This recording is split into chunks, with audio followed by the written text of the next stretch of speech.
ನಮಸ್ಕಾರ ರೀ ಎಲ್ಲ ದೊಡ್ಡ ಮಂದಿಗೆ. ನಾವು ಇವತ್ತು ಬಂದದ್ದು ಗುಡ್ಡಟ್ಟು ವಿನಾಯಕ ದೇವಸ್ಥಾನ.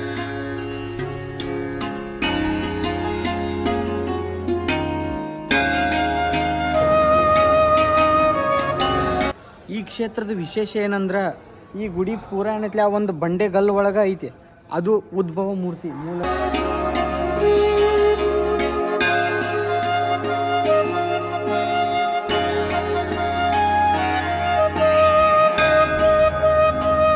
ದೊಡ್ಡ ಬಂಡೆ, ಆ ಬಂಡೆಯ ಮಧ್ಯದಲ್ಲಿ ಗುಹೆಯ ಒಳಗೆ ಉದ್ಭವ ವಿನಾಯಕ, ಸ್ವಯಂಭೂ ವಿನಾಯಕ.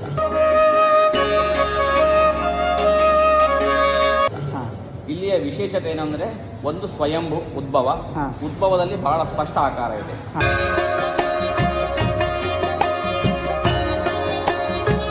ಹೆಚ್ಚಿನ ಕಡೆ ಏನೋ ಒಂದು ಕಾಲ್ಪನಿಕವಾಗಿರುತ್ತೆ, ಆದರೆ ಇದು ಹಾಗಲ್ಲ, ಸ್ಪಷ್ಟ ಆಕಾರದಲ್ಲಿರುವಂತಹ ವಿಗ್ರಹ. ಎರಡನೇದಾಗಿ ಜಲಾದಿವಾಸ.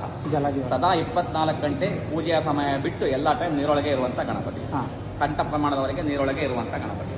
ಮೂರನೇದು ಬಲಮುರಿ. ಸೊಂಡಿಲು ಬಲಗಡೆ ತಿರುಗಿದ್ರೆ ಬಲಮುರಿ ಅಂತ ಹೇಳ್ತಾರೆ. ಬಲಮುರಿ ಗಣಪತಿ ಶ್ರೇಷ್ಠ, ಇದು ಬಲಮುರಿ ಗಣಪತಿ. 3 ತರದಲ್ಲಿ ವಿಶೇಷ. ಇಲ್ಲಿಯ ಸ್ಥಳ ಪುರಾಣದ ಪ್ರಕಾರ ತ್ರಿಪುರಾಸುರನ ಸಂಹಾರ ಕಾಲದಲ್ಲಿ ಬಹಳಷ್ಟು ವರ್ಷ ನಡೆಯುವಂತಹ ಯುದ್ಧ, 1000 ವರ್ಷ ಯುದ್ಧ ನಡೀತಾ ಇರುತ್ತೆ.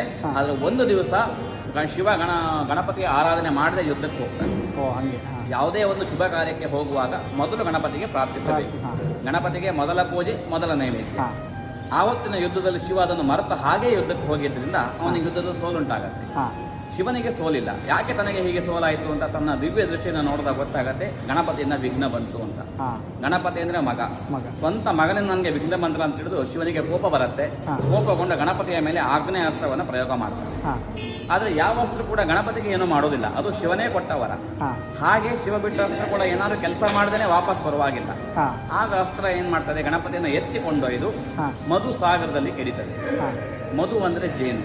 ನಮ್ಮ ಹಿಂದೂ ಪುರಾಣದ ಪ್ರಕಾರ ಸಪ್ತ ಸಾಗರದಲ್ಲಿ ಮಧು ಸಾಗರ ಕೂಡ ಒಂದು. ಮಧು ಅಂದ್ರೆ ಗಣಪತಿಗೆ ಬಹಳ ಪ್ರಿಯ. ಜೇನುತುಪ್ಪ ಅಂದ್ರೆ ಅವನು ಅಷ್ಟು ಖುಷಿ ಅವನಿಗೆ. ಅದನ್ನು ಅತಿಯಾಗಿ ಅದನ್ನು ಸೇವಿಸ್ತಾನೆ, ತೃಪ್ತನಾಗ್ತಾನೆ. ನನ್ನನ್ನು ಯಾರಿಲ್ಲಿ ಹಾಕಿದ್ದಾರೆ ಅವರಿಗೆ ಜಯವಾಗಲಿ ಅಂತ ಹಾರೈಸ್ತಾನೆ. ಆಗ ತ್ರಿಪುರಾಸುರನ ಸಂಹಾರ ಆಗುತ್ತೆ. ಜಾಸ್ತಿ ಸಿಹಿ ಅದನ್ನು ಜೇನು ತುಂಬಾ ಹೀಟ್, ಅದು ಉಷ್ಣ, ತುಂಬಾ ಉಷ್ಣ. ಅತಿಯಾಗಿ ಅದನ್ನು ಕುಡಿದ್ರಿಂದ ಹೊಟ್ಟೆಯಲ್ಲಿ ಉಷ್ಣಾಧಿಕದಿಂದ ಒದ್ದಾಡ್ತಾ ಇರ್ತಾನೆ ಗಣಪತಿ. ಅದನ್ನು ಶಿವ ನೋಡಿ ಇಲ್ಲಿ ಹತ್ತಿರದಲ್ಲಿ ನರಸಿಂಹ ತೀರ್ಥ ಅಂತ ನದಿ ಇದೆ.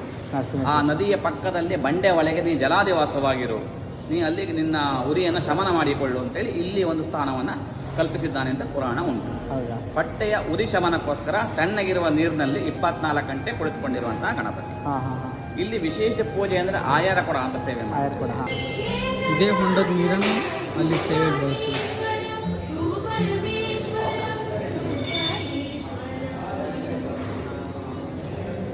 ಆಯಾರ ಅಂದ್ರೆ ಸಾವಿರ ಬಿಂದಿಗೆಯಲ್ಲಿ ಅಭಿಷೇಕ. ಅದರಲ್ಲಿ 2 ಬಾರಿ ರುದ್ರಾಭಿಷೇಕ ಆಗತ್ತೆ, 1 ಬಾರಿ ಪವಮಾನಾಭಿಷೇಕ ಆಗುತ್ತೆ. ಹೀಗೆ 3 ಅಭಿಷೇಕ ಸೇರಿ 1000 ಬಿಂದಿಗೆ ಅಭಿಷೇಕ ಆಗತ್ತೆ. ಅದು ನಮ್ಮ ಗಣಪತಿಗೆ ವಿಶೇಷವಾದಂತಹ ಪೂಜೆ. ಆ ಸೇವೆ ಆಗುವಾಗ ಹಳೆಯ ನೀರನ್ನು ಹೊರಗೆ ತೆಗೆದು ಶುದ್ಧ ಜಲದಿಂದ ಅವನನ್ನು ಯಾರು ಅಭಿಷೇಕ ಮಾಡ್ತಾರೆ, ಯಾರು ಅವನ ಹೊಟ್ಟೆಯನ್ನು ತಂಪಾಗಿರ್ತಾರೆ, ಅವರ ಕಾರ್ಯಸಿದ್ಧಿ ಅಂತ ಪುರಾಣ ಇದೆ. ಹಾಗಾಗಿ ಈ ಒಂದು ಕ್ಷೇತ್ರದಲ್ಲಿ ಆಯರ ಕೊಡ ಅನ್ನೋದು ಬಹಳ ವಿಶೇಷವಾದ.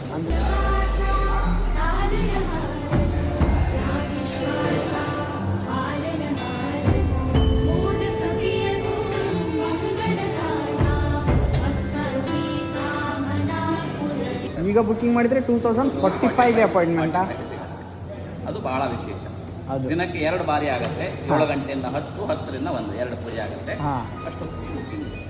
ಸರಿ, ಓಕೆ, ಥ್ಯಾಂಕ್ ಯು. ಹಾಗೆ ವೆಲ್ಕಮ್, ಧನ್ಯವಾದಗಳು. ನೀವು ಮೂಲಬಿಂಬ ನೋಡ್ಬೇಕಂದ್ರೆ ಬೆಳಿಗ್ಗೆ 6 ಗಂಟೆ ಬರಬೇಕು ಅಂದ, ಇಲ್ಲಾಂದ್ರೆ 10 ಗಂಟೆವರೆಗೂ ಬಂದ್ರೆ ಅಷ್ಟ ಆ ಮೂಲಬಿಂಬ ಹೆಂಗೈತೆ ಅನ್ನೋದು ನೋಡಕ್ಕೆ ಸಿಗ್ತೈತಿ. ಇಲ್ಲಾಂದ್ರೆ ಫುಲ್ ಎಲ್ಲ ನೀರಾಗ ಇರ್ತೈತಿ. ಒಳಗೆ ಹೋದ್ರೆ ಒಂಥರ ಪೀಸ್ಫುಲ್ ಜಾಗ, ಸ್ವಲ್ಪ ಗದ್ದಲ ಇಲ್ಲ, ಮನಸ್ಸಿಗೆ ಶಾಂತಿ, ನೆಮ್ಮದಿ ಎಲ್ಲ ಸಿಗ್ತೈತಿ. ಬಾಯ್, ಮತ್ತೆ ಸಿಗುವ.